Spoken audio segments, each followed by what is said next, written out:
episode, we'll be looking at a gem called Wicked. This gem provides step-by-step or wizards for your Rails forms. I greatly prefer this method of form wizards over the JavaScript alternatives, as this approach is much less invasive to the Rails application. Within our example, we'll have a look at a user signing up for our application, and then they'll be prompted for acceptance of the terms and conditions. And once they accept that, then also they'll be prompted to accept the privacy policy. Once the user has filled out and accepted this information, we will ask for their personal information. And should the user log out and log back in before completing the form, we'll force them to go through the steps prior to using the application. And in this example, we're not tracking the actual steps that they're taking. However, you very well could. For example, you may have a boolean on the user for accepting the terms and conditions or a date time stamp. And so once they hit accept, it would populate that field. And so within your application, you would just check this field if it's present.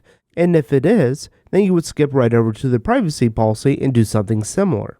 So to get started, I am using the device gem, which by using this gem, there's a couple things that we need to know.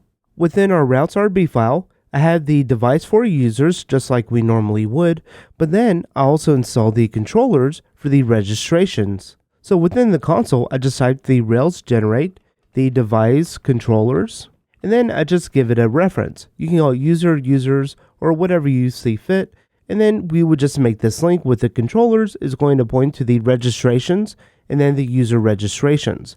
The other files that are created with the generators, I simply just removed from my application. So, under the controllers, user, we have the registrations controller. And we're not going to do anything in here, except at the very end, we're just going to update the after sign up path. So back to our gem file, we'll simply just add the gem Wicked, and be sure to run button restart your Rails application. And so the first thing that we're going to do is to generate a controller, and this is going to be for after the user signs up. And so the after controller sign up is where we're going to put the different steps for our logic. And then each one of the steps will have a corresponding view within the app views after sign up.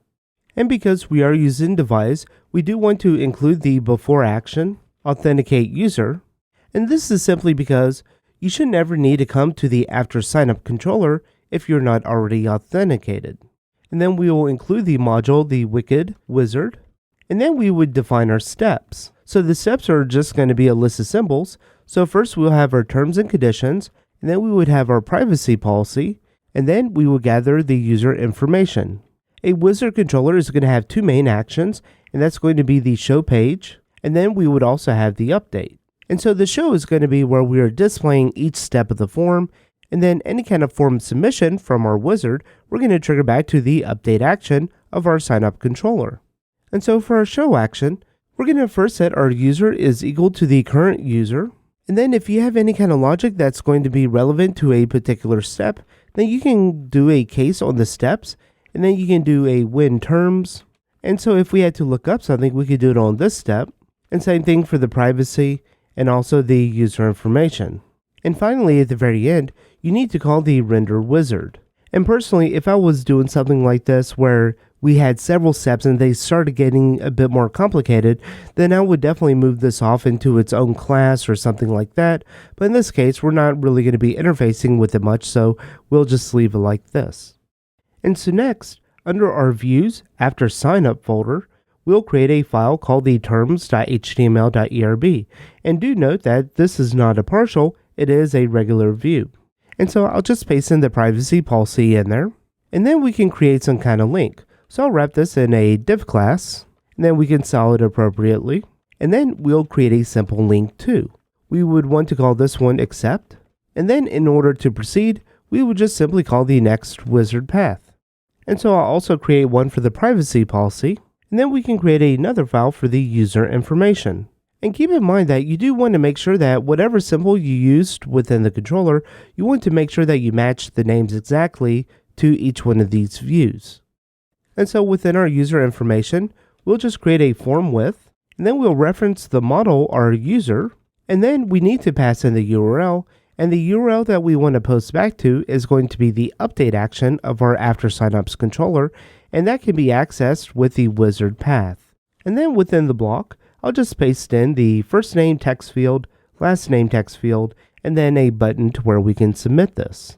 If we go back under our controllers, into the users, into the registrations controller, you can see that there's a path for after signing up. So I'm going to uncomment this, and then I'm going to pass in the after sign up path, and then I need to reference the terms. And then to create those routes within our routes.rb file, we can just simply create a resources for the after sign up, and we're only going to want to expose the show and the update. And so now when we go to sign up, we'll enter in our email and our password, we'll sign up, and then we're immediately taken to our terms and conditions. If I accept this, it'll go to the next wizard path to our privacy policy, and accepting this, then we can get our user information. However, when we update this information, it doesn't do anything. And so, within our update action, we now want to update the current user. We can set our @user again equal to the current user. We can then update our user attributes, and I'm going to make a private method called the user params.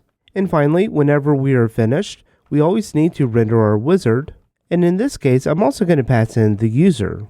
So this will handle updating our user with their first name and last name. So we first need to create our strong parameters, and this part should be familiar if you've added user params before, where we get our parameters, we're requiring the user, and then we are specifically whitelisting a few attributes. In this case, we're just going to have our first name and the last name. And so once the user has submitted the form, we want to make sure that they are then taken to the next appropriate screen. And so we can define a private method called the redirect to finish wizard. And this is going to take in a couple of options. So you can pass in options of hashes, and then also the parameters. And then we can redirect to our root path.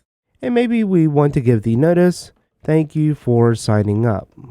And so now once we sign up and we go through our different steps, then we would have gathered their first name and last name. We would have asked them to accept our terms and conditions in our privacy policy, and then we would redirect them back to the root path of the site, thanking them for signing up.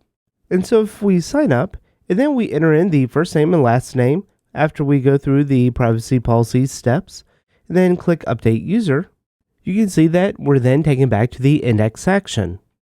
But let's say we have a scenario where we have a user sign up for the application, and once they sign up, they're taken to the terms and conditions. But let's say if they get really busy at work and they log out.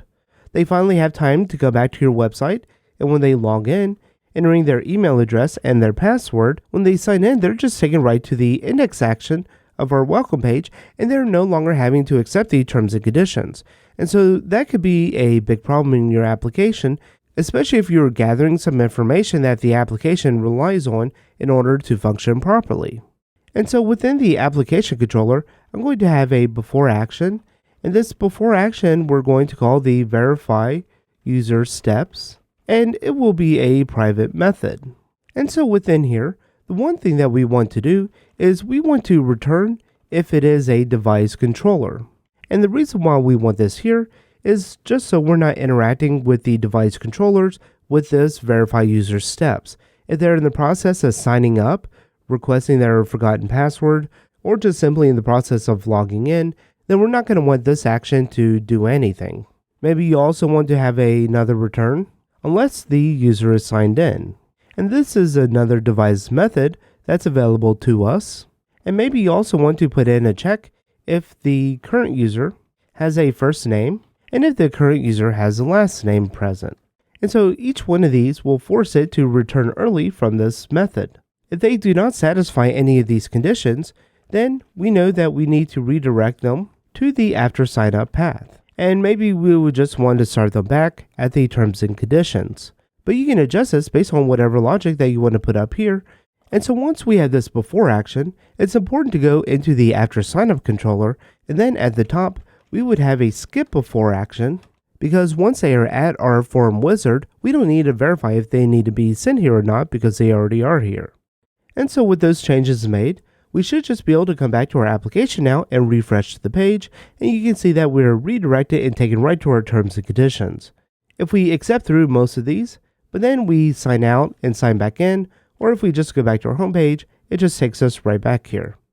So we've now basically locked out the application until the user has gone through each one of these steps. And once we fill out their information, now they have access to the application, and when they log out and log back in, they're no longer prompted for the terms and conditions or the privacy policy or their user information. Instead, they're just taken right into the application. Well, that's all for this episode. Thank you for watching.